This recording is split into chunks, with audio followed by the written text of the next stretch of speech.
বিবাহিত মেয়েরা স্বামীর কারণে দ্বিতীয় পুরুষের হাত ধরতে বাধ্য হয়। একটা মেয়েকে তুমি যতই রাজপ্রাসাদে রেখে দাও না কেন, তুমি তাকে যতই গা ভর্তি গহনা দাও না কেন, যতই তাকে রেস্টুরেন্টে নিয়ে গিয়ে খাওয়াও না কেন, যতই তুমি শপিং মলে নিয়ে যাও না কেন, নারীরা কখনো এইসবে আটকায় না। নারীরা আটকায় স্বামীর ভালোবাসায়, নারীরা আটকায় স্বামীর যত্নে, নারীরা আটকায় স্বামীর আদরে। আর এটাই অনেক স্বামীরা বোঝে না। ভালোবাসতে কখনো বয়স লাগে না, শুধু একটা ভালো মন থাকার দরকার হয়। পৃথিবীতে সমস্ত সুখ যদি তুমি কারোর মধ্যে খুঁজে পাও, তবে সব কিছু ভুলে গেলেও তার মুখটা কখনো তুমি ভুলতে পারবে না। তুমি যত কম কথা বলবে, রাগ কম দেখাবে, কেউ কিছু বললে কানে কম শুনবে, ঝামেলা হলে ছেড়ে দিবে, তোমাকে কেউ অপমান করলে তুমি হেসে চলে আসবে, মানুষকে আপন কম ভাববে, যত লোকের কাছ থেকে নিজেকে দূরে সরিয়ে রাখবে, জীবনে তুমি ততই সুখে থাকবে। শরীর ছোঁয়ার সুযোগ পেয়ে যে পুরুষ তোমার কপাল বেছে নেয়, বুঝে নিও তুমি সঠিক মানুষকে বেছে নিয়েছো। একজন ভুল মানুষের জন্য কাঁদতে কাঁদতে কখনো নিজের চোখ দুটো অন্ধ করে ফেলো না। হয়তো সেই দুটো চোখ কোনো একজন মানুষের ভীষণ প্রিয়। একটা কথা কি জানো তো, সব সম্পর্ক বাধার প্রয়োজন হয় না।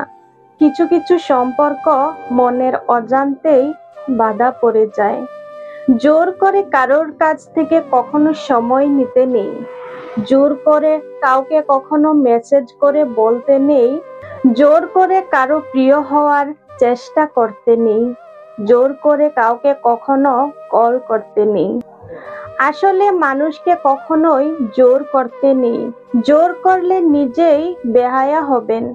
পুরুষের প্রথম প্রেমিকা আর নারীর দ্বিতীয় প্রেমিক হওয়াটা ভাগ্যের ব্যাপার। পুরুষ তার প্রথম প্রেমিকাকে যতটা মুগ্ধতার সাথে ভালোবাসে, তা সে চাইলেও কোনো দ্বিতীয় নারীর ক্ষেত্রে পারে না। আর নারী দ্বিতীয়বার প্রেমে পড়ে খুব ভেবে চিনতে, সেখানে ছেড়ে যাওয়ার আশঙ্কা খুব কম থাকে। ছেলের সাথে বউ সুখে থাকলে শাশুড়ির কষ্ট লাগে, কিন্তু মেয়ের সাথে নিজের জামাই সুখে থাকলে মায়েরা খুশি হয়। এটাই আমাদের সমাজের বাস্তবতা। একটা কথা সব সময় মনে রেখো, যে তোমাকে সত্যিকারের ভালোবাসবে, সে তোমাকে মাঝে মাঝে সন্দেহ করবে, সে তোমাকে মাঝে মাঝে রাগ দেখাবে, আর তোমাকে মাঝে মাঝে শাসনও করবে। সে তোমাকে মাঝে মাঝে বকবে, আর কারোর সঙ্গে বেশি কথা বলতে দেবে না। মানুষ ভুল মানুষের বেলা খুব যত্নবান হয়, আর সঠিক মানুষের বেলা খুব বেখেয়ালি হয়। আমি ঘৃণা করি সেই সমস্ত মানুষদের যারা নিজের খুশির জন্য অন্যের মুখের হাসিটুকু কেড়ে নেয়। নারীদের অভিমান অনেক কঠিন, বুঝলে ভালোবাসা বাড়ে, আর না বুঝলে দূরত্ব বাড়ে।